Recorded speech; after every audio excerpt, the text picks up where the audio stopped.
Welcome everybody to the call. Thank you. And there we go. All right, so we're now live on Facebook. I'm going to put us in gallery view so I can see everyone's beautiful face here. I have Amy. What's up, Haza? Hey, Julie. Haza. So I'm drinking, I was just telling Megan, Port Charlotte. It's a peatier scotch, so that's what I'm sipping on tonight. How about you? Are you tequila tonight? Casamigos. Nice. All right. All right. I need to try something new. I'm always drinking tequila. Hey, listen. Where's your little dog? Hey, Julie, water counts, right? Water counts. We're okay with that. So I love water. just so you guys know, the way I set this call up is it's a low-key call, so I usually pour a drink and we all cheers and say hello, and just it's a safe space where we can talk and just be ourselves. So if you feel like you want to pour something, I don't care if it's water, tea, whatever it is, just pour it up and talk and share in the conversation. Fair enough? Good. Okay. That's great. All right. So You just scripted us, David. I love it. oh, is that what it was? Fair enough. That's a tie down, is it not? It is. Listen, Meg, and I will tell you, I've gotten very proficient in using tie downs. Wouldn't you agree? Oh, I hate you, but I love you so much. Hey, sometimes we do it like we go back and forth and it gets kind of ridiculous, but it's funny and it makes you laugh. So I love it. What's up, Tony? Doesn't it? What's up, Patty? Hey. Hey, so I know you're driving, so I just want to, ask you if you had any good news you want to share so that you can focus on driving. Thank you so much for asking. I do have good news to share. I am just leaving a listing presentation with signed documents for a listing coming on next week. Yay. That is Wow. awesome, Patty. Now, you know, my question when someone gets a new listing is, did you get 6%? Of course I did. Damn. Yes. But of course. 6%. You know why you got a 6% commission? Because I'm fucking awesome. Yes. Said it better myself. But So because you taught me. No, I'll tell. I know. Here's why. I would never have asked for 6%. Let me tell you, before Push, I never asked for 6%. And you called me out on it, and I don't even know if you'll remember, but it was before I joined Push. I said to you, I'm thinking of joining Push. I've been an agent for 2 years, but I'll be honest with you, I've never done a listing presentation. Mind you, I've sold about 15 houses, but I just get them without a listing presentation. So now I wanted to up my game and learn how to actually do a listing presentation. And you said, okay, well, let me ask you this. When you get your listings, do you get them at 6%? I'm like, no. And you said, why? And I go, I think the big agents might get 6%, and you said you were going to teach me my value so that I felt worthy of 6%. wow. And I do. Patty, you glowing. Patty, I love you. That is awesome. I love you. It's all because you challenged me with the bullshit in my head. I haven't even been drinking yet, and I'm swearing. Hey, So I've been drinking for you. Okay, good. But and I think, and I don't know who all is on this call, but I had my license for 2 years, still not thinking I was worthy of anything. I thought like I'd be lucky if people listed with me, so I'm only going to ask for 5. Right. I'm worth 6. You're worth every penny of 6. And I'm glad that you see that, and I know that they saw it as well. And look at you, 6% listing. Everybody on this call is worthy of 6%, yes. whether you know it or not. And if you don't feel worthy of 6%, then work on your skills. Go to Push. Work on the skills that's going to make you feel worthy of 6%. That's it. That's it. Anybody else have any good news they want to share?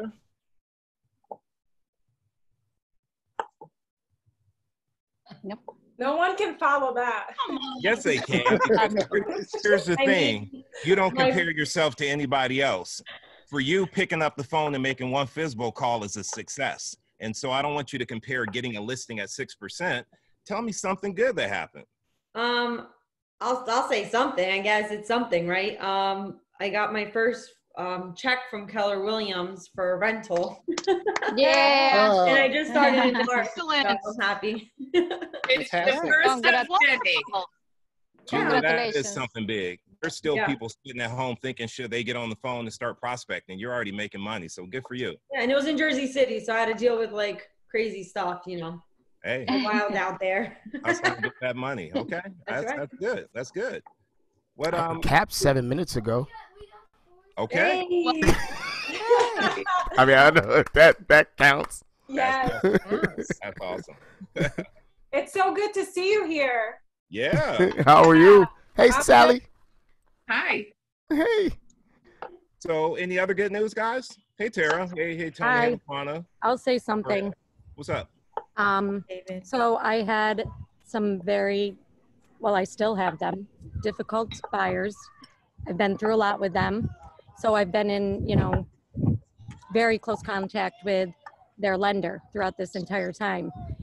I think he might have felt bad for me because so many times he had said to me, I'm ready to let go of him. I'm ready to let go of him. I don't know how you're doing it. So I got a message from him yesterday. He's like, call me when you can. I have a referral for you.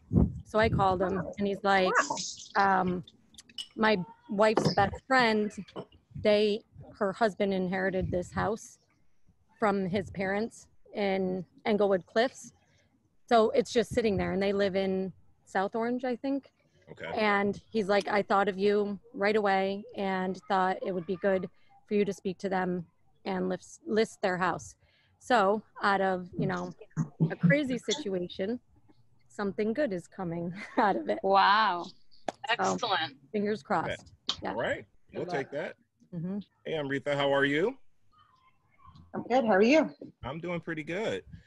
So I appreciate you guys all joining today. And so, typically we have a conversation and we talk about all things real estate. And yet since May 25th, so much has been going on in this world.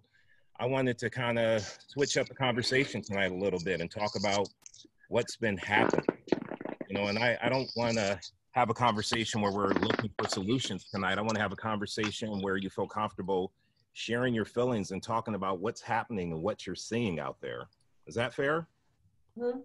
I just saw, I was working out and I got off the treadmill and I saw that they just charged all 4 of those officers, right? So I was like, hey, that's a win.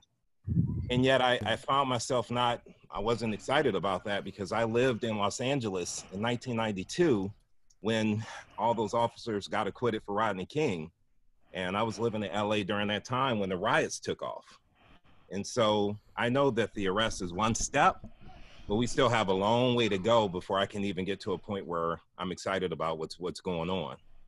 And of you guys have reached out and I appreciate that, just kind of asking like, how are you feeling? What's going on? What are you thinking? And for the past week, I'm like drained. If I took off my hat and my glasses, you see bags under my eyes. Like I haven't been sleeping well, just processing and thinking about what's going on. And I've shared this maybe with one person, probably Megan is the only person I shared this with.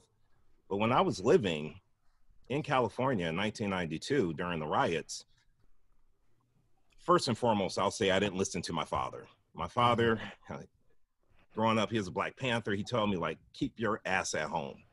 You don't need to be out in the streets during this time. So first and foremost, I didn't listen to him. And I was out. I was out with my boys and we went to 7-Eleven and, we were buying some drinks and just heading back to the car. As we walked out the store, cops, 5 or 6 cops with guns right at us, just coming out of 7-Eleven. We get handcuffed. They walk us to the street. They set us on the curb. And you have all these protesters that are driving out to protest. And they're like, we see what they're doing to you. That's messed up. That's fucked up. They shouldn't be doing that. And we're sitting on the curb for an hour. Just people walking past, driving by, shouting. It was so crazy. And so finally, one of the cops thought, let me go talk to the guy in 7-Eleven. He goes in and the guy's like, no, they pay for everything. They're good. They didn't do anything. So after an hour, they let us go. But I know how bad that could have turned. Just look at what happened with George Floyd, right? That could have gone very bad for all of us.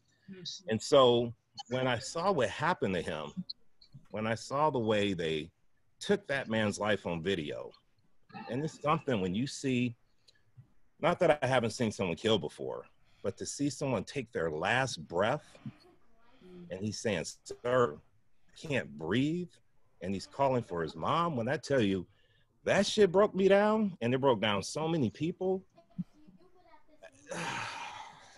You know, David, Go if for I it. may, You there was an interview on one of the networks. I don't remember which one it was, but it was one of the witnesses to what happened.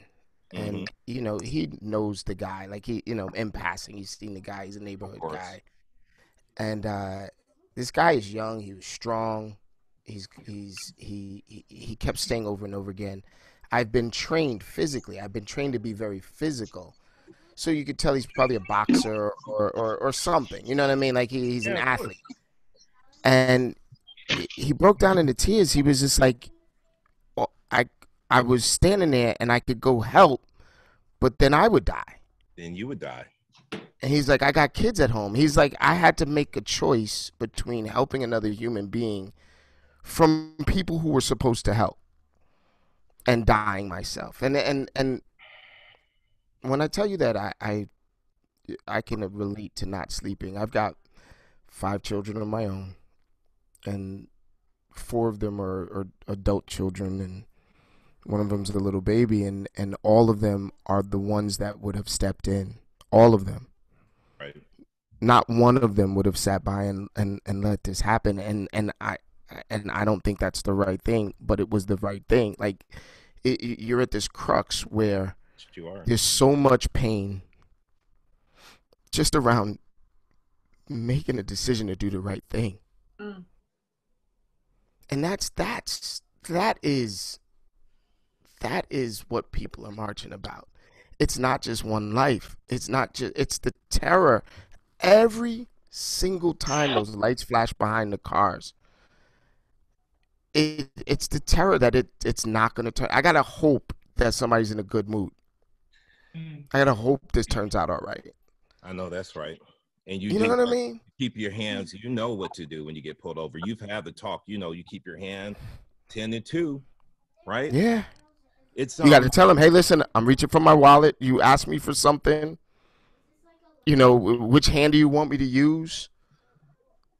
Like it's a ridiculous amount of over preparedness for some regular shit. However, even when you tell them what you're doing, I'm reaching for, hey, I have a Philando Castile. I have a concealed carry permit. I'm reaching, and that still doesn't work. You know, it's interesting. My mother, I was raised up. My mom is a Christian, and she has worried about me every day I leave the house and worried that I won't come home. To this day. Still. Anytime I go out, anytime I travel. I say that as a mother. I want to pray a hedge of protection over you. She prays over me every time I go.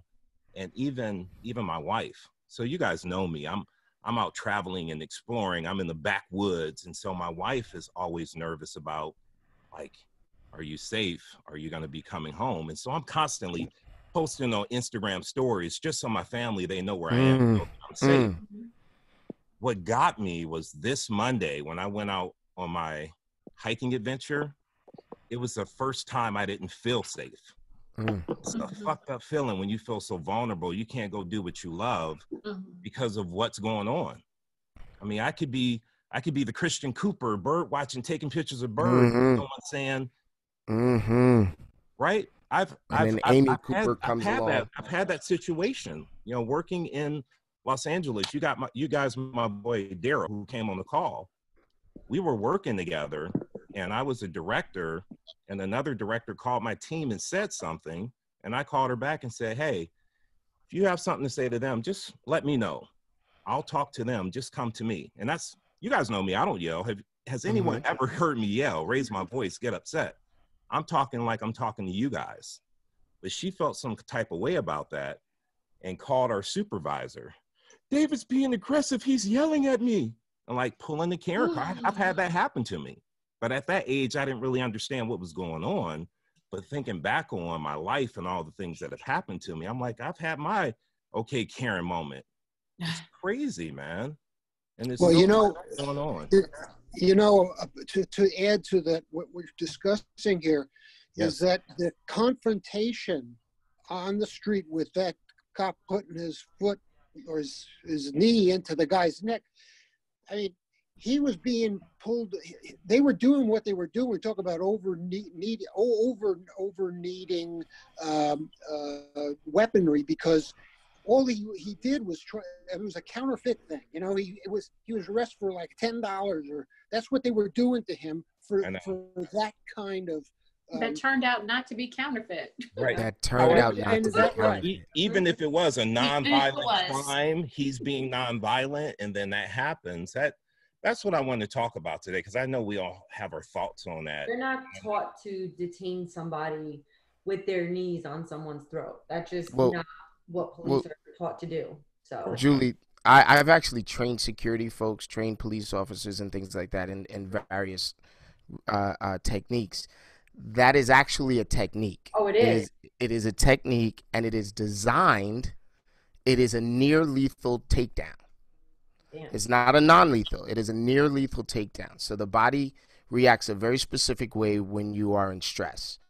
When you're running, if you ever want to experience this, and I'm not suggesting that you do, but if you ever want to experience what that is, run for a half a mile. Then stand still, put your hands in your pocket, keep your feet absolutely still. Your heart will keep pumping, and you will be in pain because the blood has nowhere to go. So now add to that compression of the legs, the lungs, and the neck, and it will act like almost like a pressure cooker. The blood has nowhere to go, and it will quite literally arrest. It will stop. It is actually taught so that they know what not to do. Right? And so, you know, I'm going to sound really crazy, but it can pop someone's heart. Yeah. Well, yeah, of course. And so, I mean, anyway, 8 minutes. 8 freaking minutes. 46 seconds. Yeah. Yeah. And what gets me is that there are children now that are traumatized, and there's the people that grown adults are traumatized, because now it's one thing to watch someone die, it's another thing to listen to them beg for their life, for their mother, and everyone around was begging, please, just let them up. So what do you do with your law enforcement officials? What do you do with your justice system? What do you do after something like that? Like how do you approach the next police officer you're talking to? Are you expecting them to be reasonable? So the few times that I've encountered, obviously I'm a white female, but as a female, there's definitely been times where I've been mistreated because of my gender, and the anger. I don't know how you're supposed to, and it's not happened nearly as much as it happens to Black men and Black women, but the anger, oh my God, like there's been a few times professionally where I can't go home and shake that. So how do you carry through life with so much frustration and so much hurt? And then when you tell people, they don't believe you. They go, oh, well, Megan's just being sensitive, or Megan's being crazy. No, I'm not, because I would never want something negative to happen in my life. I actively avoid it. So if I'm telling someone something has happened to me, I'm not making it up. And I just think dealing with the anger right now is something that a lot of us are having a very hard time with handling. And I don't have a constructive way to do it. I definitely have a bit of an anger issue when pushed to a certain degree. And I just don't think a lot of people understand that when things happen to you over and over again, you don't let it go. It just builds and builds, and it's going to pop off, and it obviously has. And I don't like feeling angry, but I don't know how else to feel about any of this. You know, I talked to David on, I guess it was Monday we talked, and you were sharing your hiking story that you had to check in with your wife, and was the first time you've done that. It sat very heavy with me. I texted you afterwards. The one with and I just, you know, I've had anxiety, and my son has been watching the news heavily. He's only 12 years old. And I'm always like, turn it off, turn it off, turn it off. And I realize like he's watching because he has a lot of questions. He's watching because he's confused. And I sat down with him. We talked it out. We talked with my 3 kids. We talked about what would you do if you had seen that? What would you have done? Would you have yelled? Would you help? They're so kind and loving and amazing children. But I realized I had to sit down, call our therapist and say, hey, can you talk to my kids? Maybe I need to, we need to explain this on a deeper level than I'm doing. But also I date a police officer too. So just to talk about in that perspective, we both sat and cried the other day over, there are good cops out there. Not all of them are, and I said, what happened? Where it's terrible, right? But not all police are bad, and it sucks that we've gotten to this point. It's horrific, and I said, what was it? Is it lack of training? Is it lack of like what went wrong, right? We have so many questions. What went wrong? But it's that police, I don't mean to be controversial here, but there's nothing but controversy here, man. I hear you. My brother's a cop, right? I mean,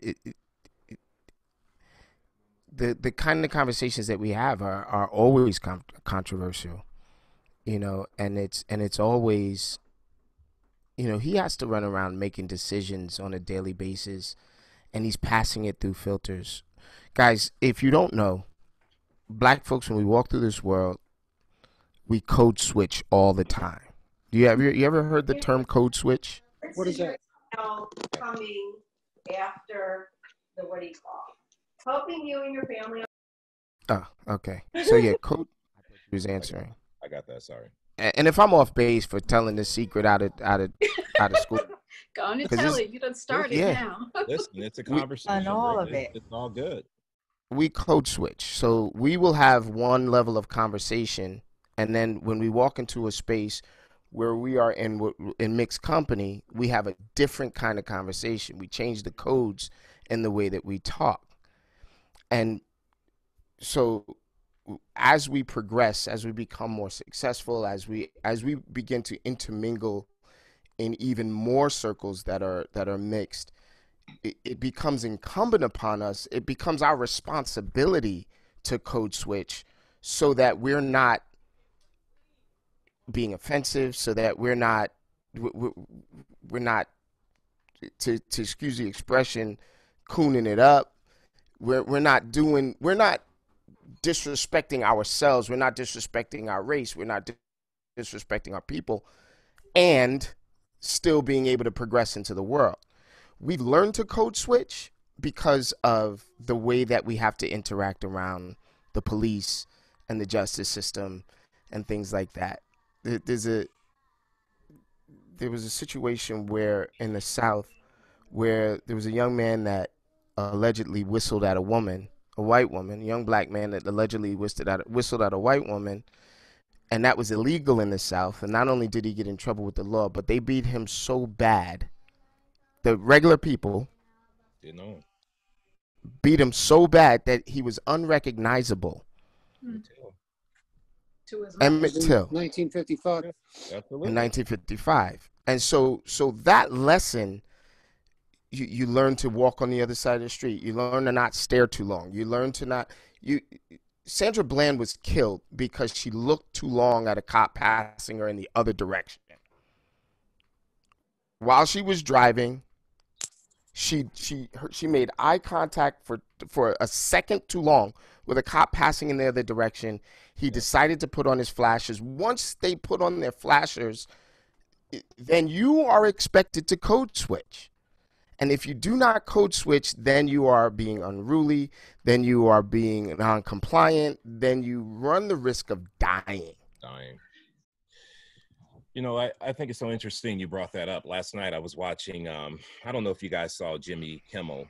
He was talking about what happened with George Floyd. And he said, I want to show you guys a commercial. And he shows this commercial where this black guy is saying, before you shoot, I want you to know. And he starts sharing, I'm a father, I have kids. I can sing every song on the NWA album, but I also know all country music. You know, I love these things. I go to Sunday school. My mom, if you met her, you would love her. And he's saying all these things to show that he's a person. And then he said, I just need you to know this before you shoot. And when I saw that, I was sitting there thinking, I was in my feelings, and I was also in my skies. My was in different places. And I started thinking, like, it almost feels like my Instagram account. It's like I share with people and I show who I am. And it's like, they get to see who I am as a person. I shouldn't have to do that, right? You shouldn't have to say, I'm a father, I'm a husband, I go to church, I like photography, I like to paint, I like to cook, I like to grill, I like to fish. I'm a human, don't shoot me. But you almost have to get to show people like, hey, I am somebody, I have a life, my life is worth living, don't shoot me. And I'm looking at my Instagram account and all the things I'm sharing, and it feels like that fucking commercial I was watching on Jimmy Kimmel. It's crazy. I think I need to stop drinking my tequila because I'm in tears. I just David, something you said to me the other day really struck with me, and me and David were chatting, and there was something that David was debating about sharing on social media, and it was kind of like, well, do I do that? Will it make other people uncomfortable? And I'm kind of tired of victims having to make everyone else feel okay with their trauma. And I'm tired of it, and I understand what you're saying, David, and I think it's important to have a filter. I mean, we all know certain people in leadership that don't have filters, and it's important to have that. But it really just bothered me that you're sitting here saying this resonated with me, but is it too much to share? Yeah. And I understand why, and I respect it, but I just don't think I think it's really unfair that while you're going through what you're going through and processing what you're processing, you still have to worry about making everyone else comfortable with you existing. And it just really, really bothers me, and it angers me. And I don't know when that will change. Yeah, you know what is going to impact this is, how long it's going to take for us to return to what this country was supposed to be all about.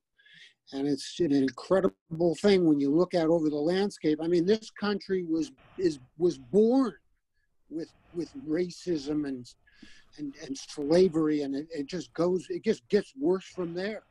So the question is, are we going to have to look at a long-term overhaul of our system, our social systems? That's probably what it's going to take, because it's deeply embedded. I could tell you that I have an oversimplified solution that we could put into place immediately. It's not even, it has nothing to do with the president. It's got nothing to do with anything else. We can just continue to demand accountability every single time. Every one of us, everywhere, good cops, justice system, judges, just demand accountability.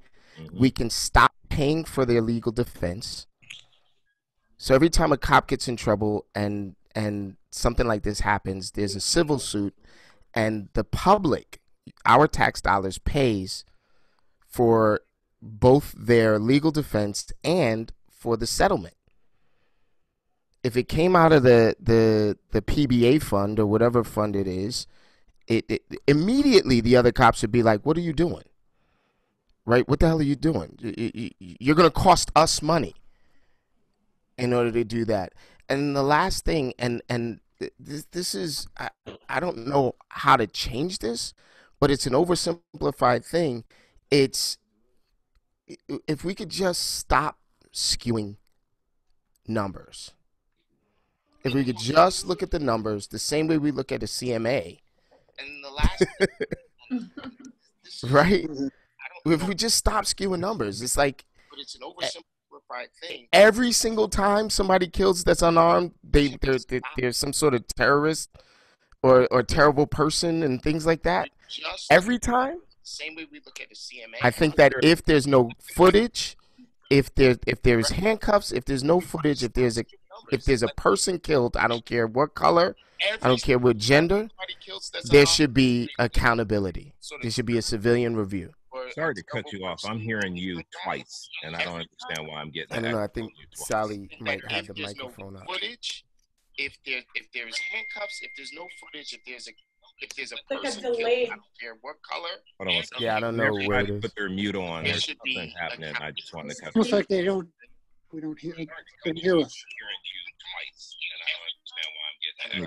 Give me 2 seconds, because that's gonna irritate the hell out of me. Broke the simulation, guys. We broke it. Right. I'm just I'm not really here. That background is a little sketchy. Are you twice? Yeah, right.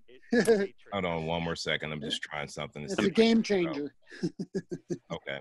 Hopefully it stopped. You know, I hear you on that, Sekou. And one thing I said to Sekou earlier today was that, you know, first of all, there are two camps out there. There are protesters and there's looters. You know, I don't agree with what the looters are doing, just to put that out there. The protesting is what I stand behind, not the looting. Mm-hmm. And the people who are showing up with all this energy across, actually worldwide, but across the nation that are showing up and protesting, my whole message is bring that same fucking energy when it's time to vote. Yeah. You can't sit back and think our vote doesn't count. So if you're going to come and rise up and protest, I'm with you. I respect it. Bring that to the election. It's where we have the most power. It's where we have the most power. I will. Everybody can do their thing, but at the voting booth in November, that's where the power comes. I'm going to inject something. I wanted to continue something before you make another point. I wanted to continue because there's one thing about dealing with who is financing their legal team. But the next component of it is in the conviction. And until people, for the most part, where we get so discouraged in this system for generations is that when those 12 jurors get into that jury box, they're like, well, you know, he says he felt threatened, and that's why this happened. And time after time, generation after generation, that is always the justification. And I think what we are seeing over this past week is that it seems as if people are finally saying, oh, this is what you've been talking about. Mm-hmm. Right.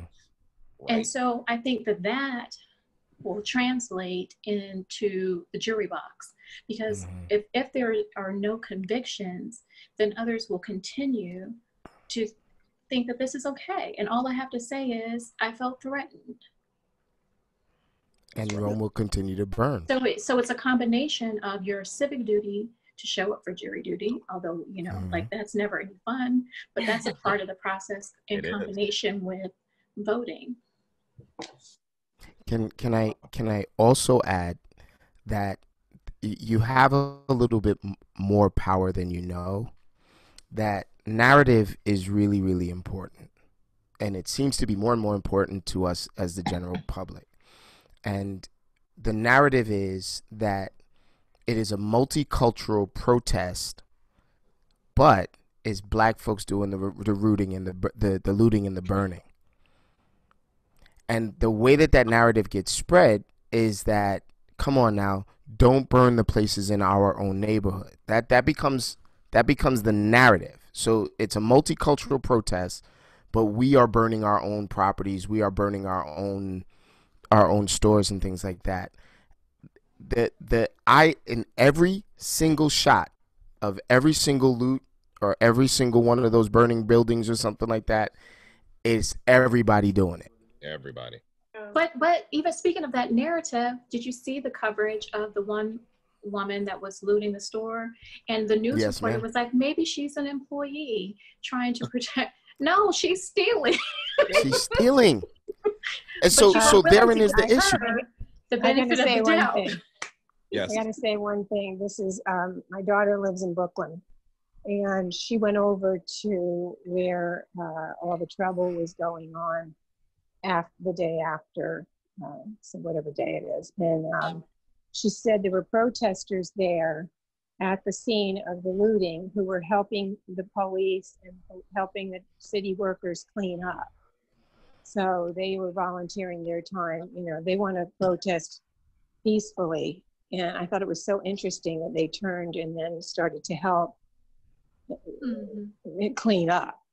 So, you know, you were right to your point of, you know, there's protesters and there's looters. And there are two different things going on. So I thought that was really quite something. Yesterday and everything was peaceful, but I just feel like sometimes they have to bring out the worst and not show the best, you know?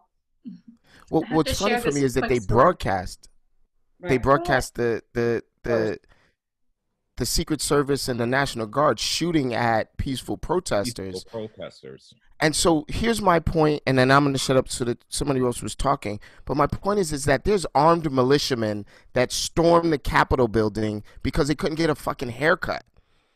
And so you got the military and the police shooting at peaceful protesters, and not one armed militia is like, hey, that's a violation of the First Amendment. Yeah, you're right. Let's go out there and help. Yeah, right. I saw your post on that, and you're absolutely true. Like that was ridiculous. It's crazy. So my funny story, I have a son, and he's 22. He works on Capitol Hill, and they've been doing a lot of remote work, you know, working obviously, and periodically he has to go in, and he has a daily call with the chief of staff of the congressman that he works for. And the congressman was saying, you know, if you want to go out and protest, you should absolutely go out there. If you get arrested, you know, I'll bail you out. Well, my son told me about this after he got off the phone. And I said, you call him back and tell him your mom said no. Oh, damn right. But then, and then so then, you know, his testosterone kicks in because he's grown. He's like, well, if I want to go protest, you know, I want to go. This is my child, and I know who I am, and I know who I was at his age. And I said, well, I'm coming with you. Right. And yes, he was like, no, because I know me, the mama bear, like, if you mess with him, I'll burn this whole damn city. that's me. So there was levels to this. So he was like, no, dude, like you're not gonna come. My mama's not gonna escort me to the protest. Like that's not happening. So then I was like, well, then you're going to need some water and some milk, and you know, just in case. He ended up not going because some other things happened with work. But I thought that my 3 levels of reaction was a little bit amusing. And like, you know what's funny is that I don't have 3 levels. No. I got 2. I got a switch. I got a light switch, and there's 3 of them that want to go out. Yeah. There's 3 of mine that want to go out, and they want to go and they want to go to the heart of it, and they want to go and have their voice. And when I push back, the response that I got was, well, if I wait for them to confront me, then it's too late. Mm-hmm. I can't use my voice at that time. Everyone will shut me down, and I'm not supposed to talk back, and I'm not supposed to do this. So when should I use my voice? And I'm like, but I know that I'm going to lose my mind. Of course you will. I mean, that's just Papa Bear as well. Yeah.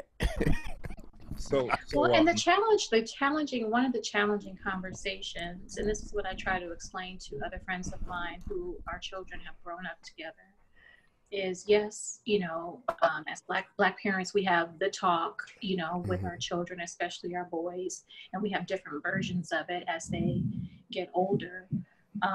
But the other part of what I've struggled with is raising someone to be outspoken and to defend people when he sees wrong. And but then I get nervous. I'm like, but you know, part of what did I do? Inside me, it's like, don't be too vocal. Like, don't ruffle too many. You know, I don't tell him that because again, he's my child, and I know who I am and who I was at that age. But these are the concerns. Yeah. As the mother of a black man. Like, I want you to stand up and speak out, but not too loud. I want you to come home. I want you to come home. It's a bigger message. So I want to open it up too, because I know that you guys have your thoughts and your feelings about it and things that you guys want to express. One thing I did want to say really quickly though, before we moved on, I've had so many phone calls where people have reached out to me and they've said like, I don't really know what to say. I just want to check in on you because you're my guy and just make sure everything's okay. And so I just, this is a scripts class, so I figure I got to throw a script in there. How do I was just going to say that, David. I was like, right. Just give you a script. The script is, listen, if you don't know what to say, the script is, I don't know what to say about what's going on, but I love you and I'm just calling to check in to see if you're okay. And I just want you to know I'm thinking about you and your family and I hope you guys are safe. It's just reaching out and hearing from people means a lot. And sometimes when they don't hear from you, it's like, well, I haven't heard from anybody. What's up? Does that mean something because I haven't heard from someone? So it's just better to pick up the phone and just say, I just want you to know I'm thinking of you. I love you. I'm concerned. How are you feeling? And so, that's kind of the script. That's kind of the care call. If you want to make a care call around what's going on nowadays with people that that's it. And I've had people who've reached out via text, called. I don't care how the communication comes in. It's just good to know that people are thinking of you and are concerned for you and your family. So that's what I wanted to share before we moved on. And I just want to open it up for anyone who has something they want to say about what's going on.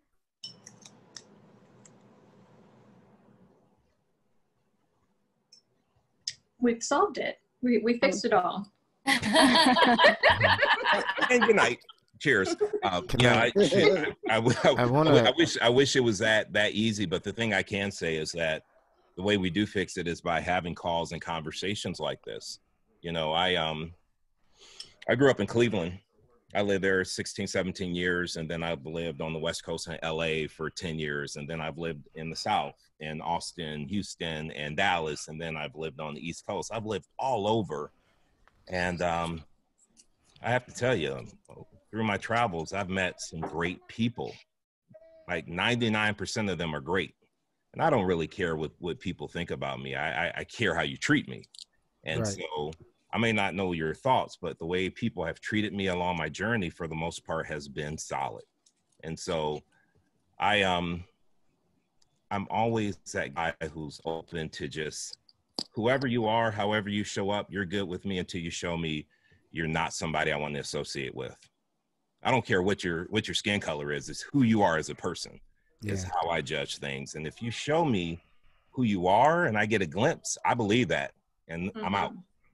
I don't have time to have somebody in my life that's not about anything. I don't care if I don't base it on skin color. I base it on who you are as a person. And so, but saying all that, it's so interesting because I was raised by my grandfather, and my parents got divorced when I was 5. So my mom was in my life. My grandfather was the man in my life. And so I have to appreciate what he went through with civil rights and how he felt about other races. I didn't agree with it, but I understood where he was coming from. And so, let me work on some background noise here. I need somebody to mute whoever's driving. I need you guys to mute.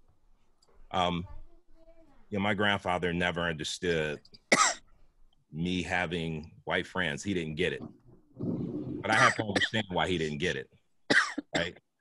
But I have to say, man, we live in a great world. There are a lot of great people out there, and we just have to be open to more of this, just having conversations. People need to be willing to understand where I'm coming from, even if they don't agree with it. Being able to listen to where I'm coming from, to just see it from my point of view is important. And then me being able to listen to your point of view is important. We don't have to, it doesn't have to be aggressive. We don't have to yell and argue. Just hear me out. This is how I feel about life based on my experience. And I understand where you're coming from based on your experience. And if we can talk it out and have a better understanding of each other, then the world's a better place. We have to be open to those conversations. And I always say this in class, like STFU. You guys know what that means. We need to do that more. We need to let people talk and just share. We have to do that. Because I know there are certain people who are like, well, David and Michelle, you guys don't experience anything. I mean, You guys travel, you got a great house, you make good money. Like, that doesn't touch you. You don't see that. You don't feel that, do you? And we're like, yes. Yes, we feel that. However, I don't let it stop me from living my life. Mm-hmm. But people, they don't understand like what we've gone through. They don't understand what it's like to move from Dallas to move into a town like Wyckoff, when we're one of like 3 or 4 Black families. And every time I walk into a room, into a restaurant, everybody's like, oh, hey, David. That's just because you're handsome. That's because you're handsome. You've convinced me of that, Megan, but it's, That's I so gotta sweet tell that you think that. it feels, I know. it feels weird. I don't know if you've ever heard this before, guys. You're breaking up. You have, maybe you haven't. Have you ever heard the quote from James Baldwin? Can you hear me clearly, David? I can. I love James Baldwin. Go ahead. There's a quote from James Baldwin, and I may mess it up just a little bit, but it says, to be a Black man in America and to be even remotely conscious keeps you in a state of anger all the time. Just to be conscious, not just to be remotely conscious of your status in life, of how people feel.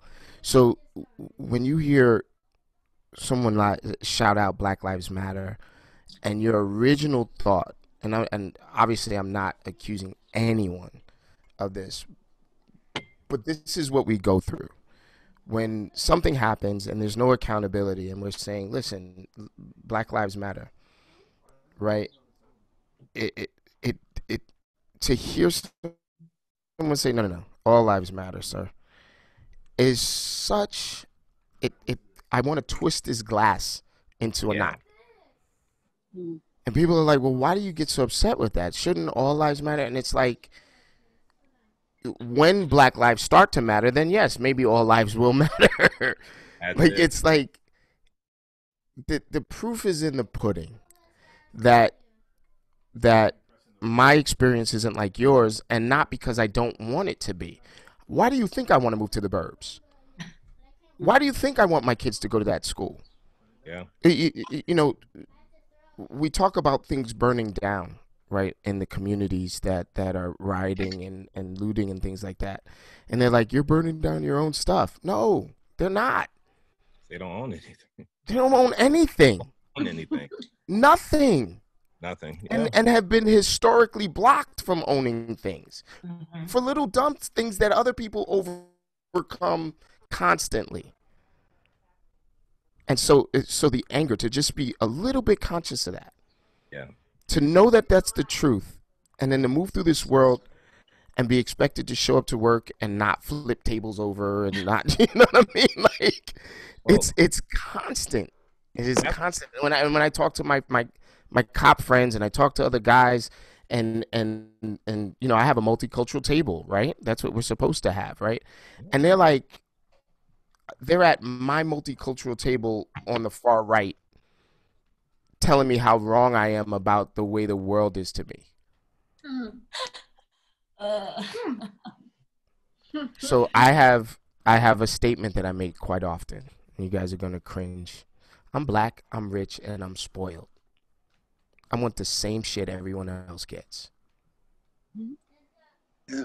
I'm the same way. And why shouldn't you be? Exactly. Yeah. It's off to get there.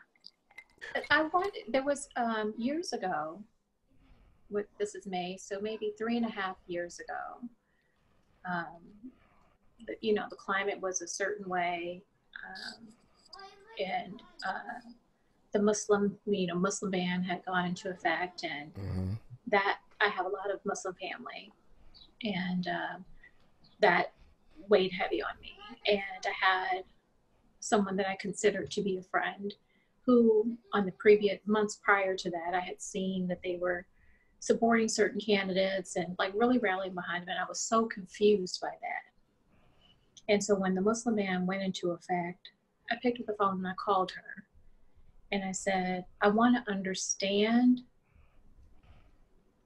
your point of view, because when I hear that you're making, supporting certain things and certain people, to me, you're saying that you're against me and my family. And I want to understand. and it was an uncomfortable conversation. It was a lot of tears, you know, between the both of us. I explained my perspective and she explained her perspective. I still think that we disagree on some things. But sometimes I tell the story to make the point that sometimes we have to pick up the phone and have these uncomfortable dialogues and to try to hear each other and understand, how did you come to this conclusion, or not to sway anyone either way, but to have an understanding, and then you can either come to a middle ground or you can agree to disagree, but give each other the opportunity to express your truths, because it's really easy. I think a lot of the people that, you know, that may be on here, we probably all have a very similar mindset, and that's an easy conversation to have.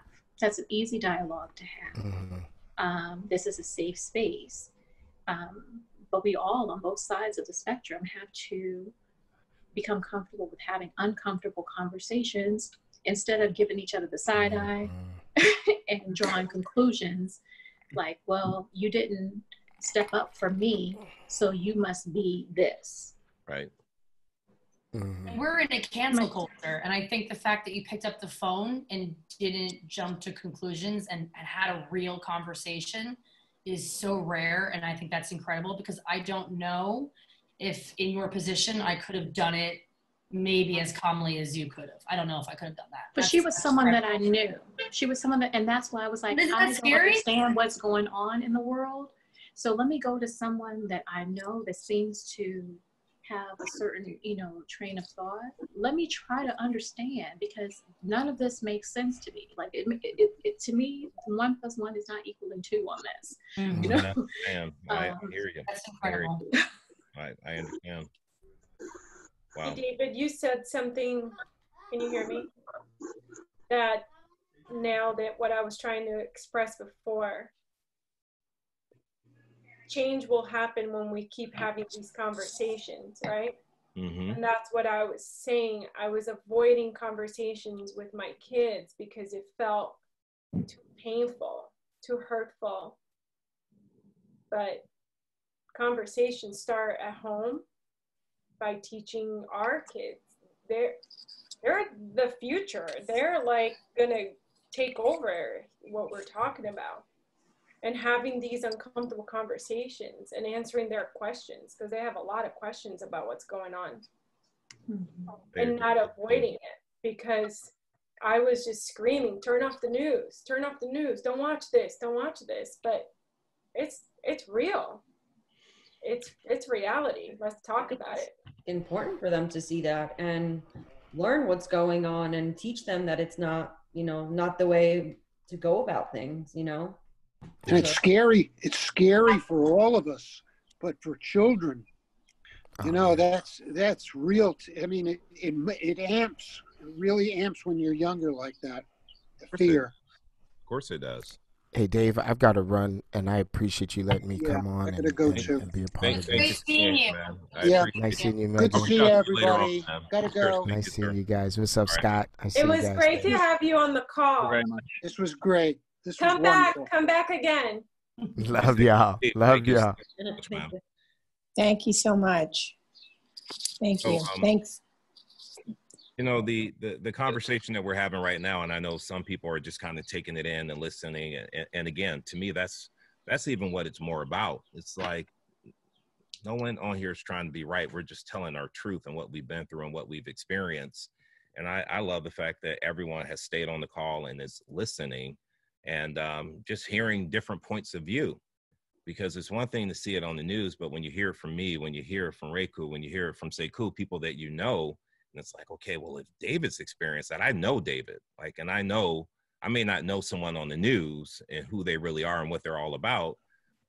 You guys know me, and I'm filtering heavy, like I'm sharing everything. I'm filtering, and so just what I'm filtering and sharing is a lot. Imagine if I was an open book, and I haven't had enough scotch to really get there yet. You've always been open about, and I have talked about. I mean, well, you and I have a different kind of relationship, and we just different generations. It's a little different. But However, I respect that because you grew up in areas that I've never even visited, right? And we're a bit of an age gap. Different, and I admire the fact that we can have a conversation and I can ask you questions and I learn about your life experience, and there are times where I repeat your stories to other people because we just don't talk about it enough.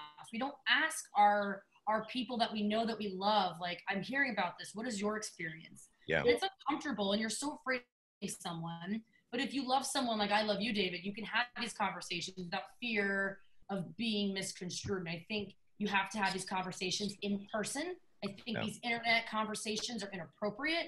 And I just think that, unfortunately for you guys, you're going to have to tell us how you're feeling and what you're going through, because we're not going to hear about it any other way.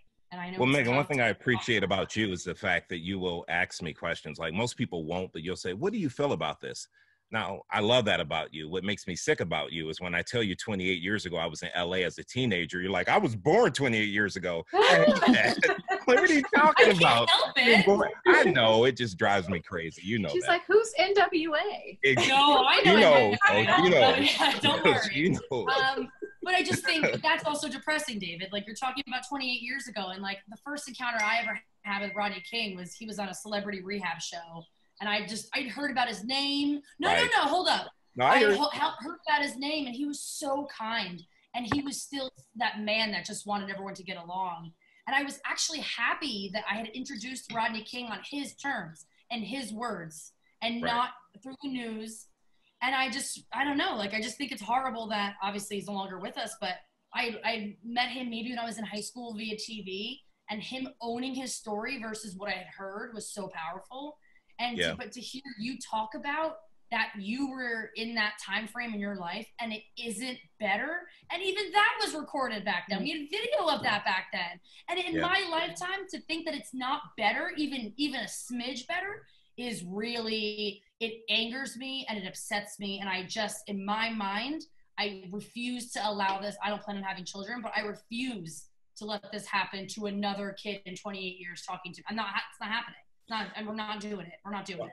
I think we're at a point now, because even during the LA riots, it was the LA riots. I think people saw something with the George Floyd murder that got everyone riled up, because everyone saw that this was not right. We just watched a live murder on TV, and worldwide people have been demonstrating. And so I think that's I'm hopeful that will make a change. Yeah. I have to remain hopeful. But again, to be sitting here 28 years later after the LA riots, seeing the same shit unfold, it's a little disheartening at times. Yeah, I gotta say, Dave, you know, we've come a long way since I was a kid, you know, with the way things used to be, but we have so much further to go. And I think the younger generation is a lot more accepting of differences and diversity than we ever were. Yes. And as parents, you know, we really need to walk the walk and talk the talk, and set a good example for our kids. And honestly, they're picking up the torch, and they're doing a lot more than we ever did. And hopefully the momentum builds to a point where it won't be another 50 years, you know, for us to make progress. It'll, you know, like we always say, it happens slowly and then it happens all at once.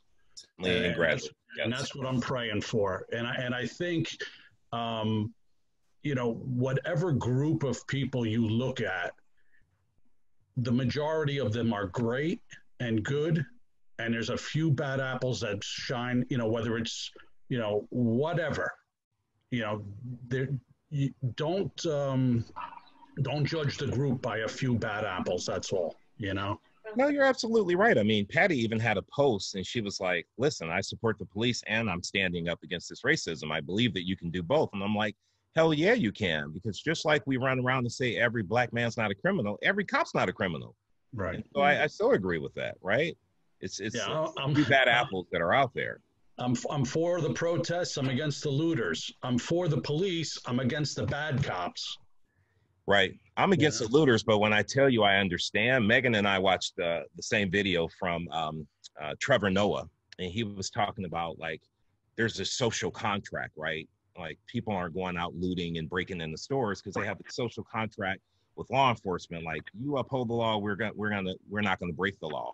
But when they saw these officers just right in front of their face kill someone and take a life, and these are the people we should be looking up to withhold the law, if they're not going to do it, like, fuck it then. The contract's broken. We're going to go and they're opportunists. Don't get me wrong. They're taking advantage of a situation. They know the cops are taking care of the protesters, so it's open season on the stores. But they also see that if you're not following the rules and you're the cops, I'm not going to follow the rules.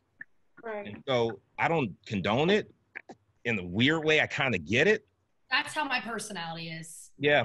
Unfortunately, it's not always a good thing, but it's like, so if we're all blaming the victim here, like, you know, I always bring it back to like sexual assault with women. Like, oh, well, her parents shouldn't have let her do that. Oh, I didn't know we were allowed to sexually assault people that had bad parents. I'm so sorry. Or you shouldn't have wore that short skirt, right? No, I've heard judges it's not say allowed that. At all. You shouldn't kill anyone for any reason ever. But yet we have people justifying it. Well, XYZ shouldn't have happened. Well, I didn't realize that it was legal to kill if they resisted according to what I feel. Or I didn't know it was okay to rape someone if her parents didn't care about her. I didn't realize that was allowed. It's not. Right. And I totally get your point, but, you know, for me, it's, you know, if you know, to your point, Megan, a girl that was raped, her family shouldn't go out and burn her neighbor's house down. Yeah. You know, it's just. Oh, I hear what you're saying, Mike. It's absolutely right. I get it. I get it. And I understand the whole frustration and all, but it's all about context. If she misdirected. was raped by the police who are supposed to uphold the law, that's not the same context. Right, but what I'm saying is, you know, you're going to be mad at the police, and I get it. But go to the police station and you know, smash the cars up or something, as opposed to going they did that too. That wouldn't work. You don't understand how many years in this country we've done the same thing over and over and over. We've had peace rallies. We've been at peace. We fought and we struggled for peace, for our own lives and our own safety, and in peace. And here we are again, still battling this same thing over and over and over again. We've been at peace for many years, since Dr. Martin Luther King. And what has happened? What has changed? It makes me think of the picture, and I know that you guys all saw it. It's the cop kneeling on Floyd's neck, and it's Kaepernick kneeling. And it's like, you got so upset about Kaepernick. He's peacefully protesting. And he lost livelihood. And here we have, it just, and now you're willing to kneel as a sign of solidarity. And now everyone's kneeling. And when we were told that Kaepernick's peaceful protest was not good enough, it was unpatriotic. Now this protest is not good enough. Yeah. Well, I have to say, something's got to change. So messed up. Amen. Well, I think this is. I'm hoping this is a tipping point where we see things change, moving forward. And the thing that we can do is take this energy. You guys all care about what's going on, or else we wouldn't stay on the call this long. We got to take the same energy and take it to the voting booth, right? Can't stop here. It's not about just the protesting. It's about getting people in office that can exact some change in there. And that's what we have to do. That's what's important. If you one thing we could all do, that would be it, to make sure we don't forget how we feel right now on election day and sit at home. Yeah, and I would say to act now. Make sure that you are registered to vote and everything is in place, because you don't want to get turned away at the booth for one reason or another. Have your stuff in order, and when you show up, don't let them turn you away. Yeah. Amen. Amen. So I have to say, so this is a different Wednesday call that we typically have, and I just felt like it needed to happen, and I appreciate everyone being open to listening, and I appreciate everyone that shared tonight. It's definitely not the end of the discussion. It's a continuing discussion that will go on over and over and over again, because it's something we have to continue to talk about, and we just can't wait until something like this happens to have a conversation. It needs to be an ongoing conversation. But I just wanted to say I appreciate all of you guys. I love all of you guys, and I appreciate everyone that's checked in on me and everyone who cares, because you guys care, and I know that in my heart of hearts. And so we love you. And I just, like, I just want to say, I know I just came on the call and I like missed everything, but I just want to clear things up. I just want to say I'm completely 100% against looting and rioting. I wish it could all be peaceful protests. Yeah. I'm upset that it's gotten to this far. If you guys have seen my posts, you know that I'm against the looting and rioting. I've even fought my own people, my own friends, about the looting and rioting. I'm against it 100%. And I have police officers in my family, men and women who serve in my family. So I'm not for this. But all I can say is I've seen peaceful protests not change anything. Yep. And I don't know why it has to be this way, and it's unfair. I don't know. When I was growing Thank you, up, David, for having this forum. when I was growing up, my mom, she was military, and you know, they like things certain way. Things have to be cleaned a certain way, and she kept telling me, "Clean your room, clean your room." And you know, as adolescents, we're like, I did, or you know, whatever. And one day, I was sitting downstairs, and all of a sudden, all of everything that was in my room came flying down the stairs. My mom did that too. Because she was fed up with telling me something over and over and over and over and over again. Yeah. I wasn't hearing her until and then me, my little sassy younger self, was like, well, all you did was make more of a mess. Of course. It didn't wrap until I became a parent, and I had to tell my son, clean your room, clean your room. You need to clean your room. And then it's like, you don't hear me unless I yell. Kind of the same thing. We've been saying this for a long time, but you're not going to hear us until we start screaming. Mm-hmm. Well, you know what? I think people not only heard, but the more impactful thing was saw, and they heard. Mm-hmm. And that's why we're having the protests that we're having. So I'm hopeful for better days. And in the meantime, if you guys have any questions or want to know how I feel about a subject, you can call me like Megan calls me all the time. Yeah, you're holding it in right now. You can just see it in your face. Can I say something? Yeah, go ahead. Yeah. No, I just wanted to say to your point of, you know, reaching out and, you know, calling and checking on people. So I taught in Harlem for 8 years, and I became very close with a lot of my students who, you know, now are grown adults, taller than me, you know, and I keep in contact with so many of them.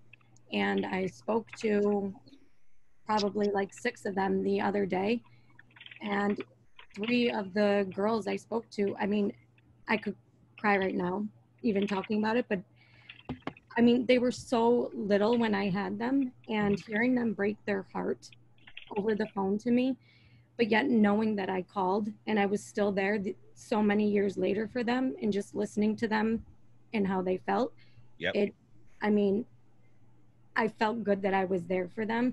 So just like, if anyone can do that for anyone you do have in your lives, I think it's huge.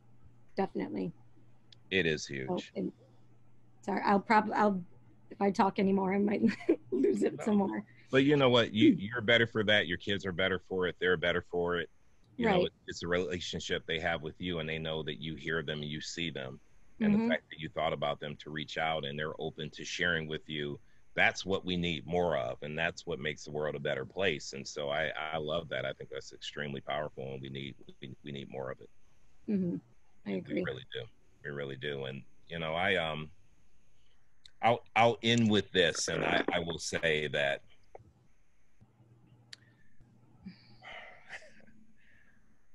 let me back that up a little bit. Let me just say this.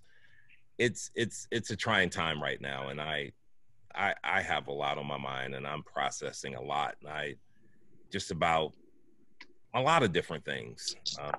This past week has been really challenging for my family, for so many people I know, and I'm not just saying African American, Black people. I'm just a lot of people I know. We're going through a lot processing this, and it's not something that you can hold in. It's something that we need to be talking about. We're not going to always agree with what everyone says on the topic, but we do need to be talking about it. and we need to be open to those conversations. And so just do that, just be that, just listen. Sometimes you just got to be on the call and just shut up and just let people talk. Right? You guys know me. I hope that you guys know me and love me and know that I'm a good guy. And I feel like that commercial, you know, like I'm a husband, I'm a father, right? I love to grill, I love to cook, I love photography, I love coaching, I love traveling, I love my wife and my kids and spending time with them. I never want to be in a position where I have to be in front of a cop saying, don't shoot, right? I've been in some of those situations and that's where I'm filtering, but I have to tell you, moving forward, I don't want to do that again. But what scares me and what I know is that those situations are going to still come up.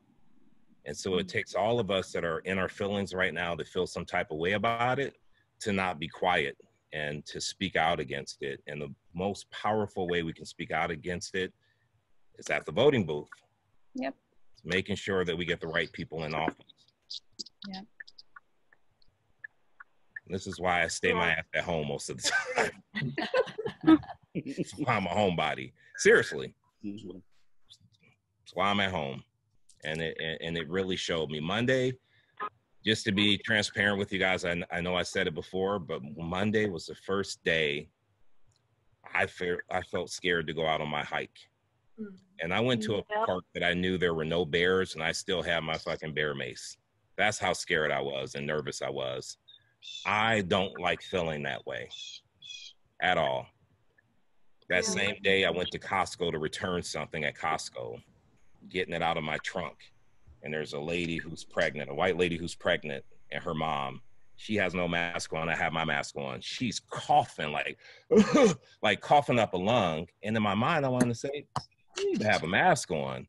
But then I'm thinking, is this going to be another Karen moment? Can I say anything? If I say anything, is some guy in the pickup truck gonna hear me say it, and then we got a problem? I don't like living in that type of world, and I didn't like the way I felt Monday at all. That was the worst Monday ever. And on top of that, I didn't see any Eagles either, so that really messed up my Monday. But it was the worst Monday I ever had. I look forward to my Monday hikes. I don't like going out and being scared that I shouldn't be out here right now. In 2020, come on now. That's no way to feel. Unfortunately, though, I have a reason to feel that way. And for the first time, there was like, you can't second guess it. We all saw the video and we all saw what happened. That could have easily been me with a $20 bill that I got from somebody, and I'm passing off a check or a dollar bill that someone thought was fraudulent. That George Floyd could be me. He's a big guy. I'm a big guy. I know when people see me, they just get nervous based on my size. And so I saw him and I saw me. And that's why I've been so fucked up this week. And it's just messed with my sleep. It's just, that's what's been bothering me, is because when I saw him, I saw me. Oh my God. When I saw a black man lose his last breath and still being respectful. Sir, he was being respectful and he's dying. Sir, I can't breathe. And calling for his mom. I need you guys to ride for election day. We got to do something to make things better, because I never want to be at a point where I feel unsafe. I can't go for a hike. What? 2020, really? That makes me so sad, David. It makes me sad. I know. I think I need to drink this whole bottle of tequila. Do it. I'm even asking for a drink. I'm serious.